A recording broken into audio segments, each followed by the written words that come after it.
And another bombshell development concerning the tangled deep state web linking fired FBI Director James Comey and special counsel Robert Mueller. New emails obtained by the government watchdog Judicial Watch revealing top FBI officials advised James Comey to consult with Mueller about his congressional testimony last summer. The latest discovery seeming to bolster reports that Comey's opening statement and subsequent testimony may have been partially coordinated with Mueller. Our first guest tonight says this collusion led to Comey's attacking President Trump and misusing FBI records as part of a vendetta against the president. Joining me right now, Judicial Watch President Tom Fitton. Tom, my goodness, it just keeps getting stranger and stranger and stranger. But give us your reaction to these latest news developments here. What is your gut feeling on all this? Well, the last thing first, we just uncovered these documents. We started asking for the collusion documents between Mueller and Comey because there were reports that were working together on that testimony. You remember that testimony last year caused a lot of consternation here in Washington. Comey attacked the president, talked about these memos that weren't his. They were FBI records. And you've got to wonder why it is the FBI and Mueller allowed Comey to come out there and attack the president on those issues, and why would they, for heaven's sake, collude with him on getting that information out there in a way that wasn't designed to advance the public interest, but to advance a political interest and a prosecutorial interest in getting President Trump, really an abuse of power in my view. And we've got the documents showing that as soon as Comey was fired, he started working again with the FBI on his testimony in a very friendly way. You would have thought he had gotten his 60-year retirement pin or something. The way McCabe and the others are communicating with him on this testimony, and they're telling him, talk with Mueller, coordinate the timing we suggest. And Jim Comey is asking about, well, tell me if there's anything I need to know in terms of institutional prerogatives. And by the way, I want to look at documents you may have given the committees about me, because there are a lot of committees who wanted to talk to him at the time.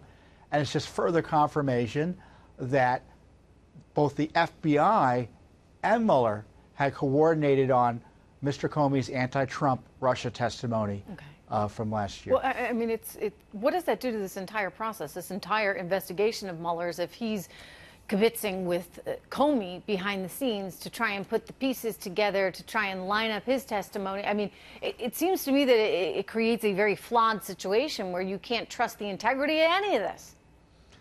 Typically former government officials or current government officials aren't allowed to testify about communications they had with the president directly.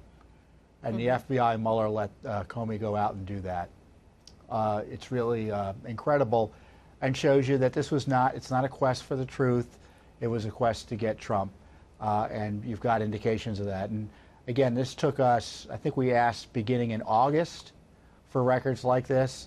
We've sued for records like this twice in federal court, and we only got them, I think, late last week. Yeah, they haven't been exactly cooperative with you, have they? Let me ask you about Nunes and Gowdy and Jeff Sessions and all this, because a lot of folks are scratching their heads right now saying, this is sort of, easy pickings, right? Like the easy opportunity for Jeff Sessions to do what many believe, yourself included, is the right thing, to launch a second investigation into whether or not there were violations here when it came to getting that FISA document to go after an American citizen. I mean, do you think that Jeff Sessions is reluctant for any specific reasons? Can you explain why he's not doing that second investigation?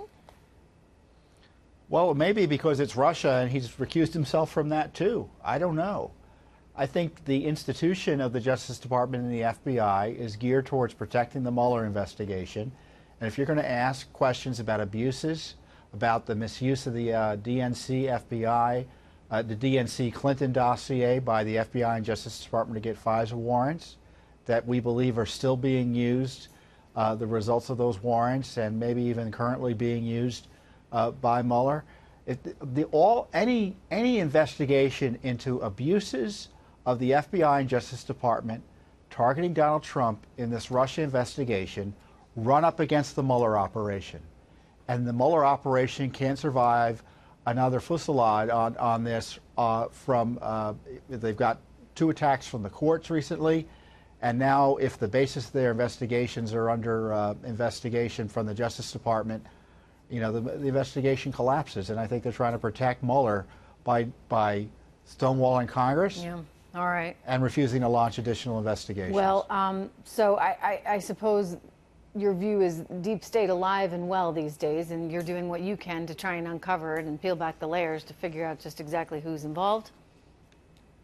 Yeah, we're going to court. You know, Congress is threatening contempt. We're in federal court. I mean, it tells you just how difficult the Justice Department has been. The Justice Department, when it comes to information and secrecy, it's a black hole.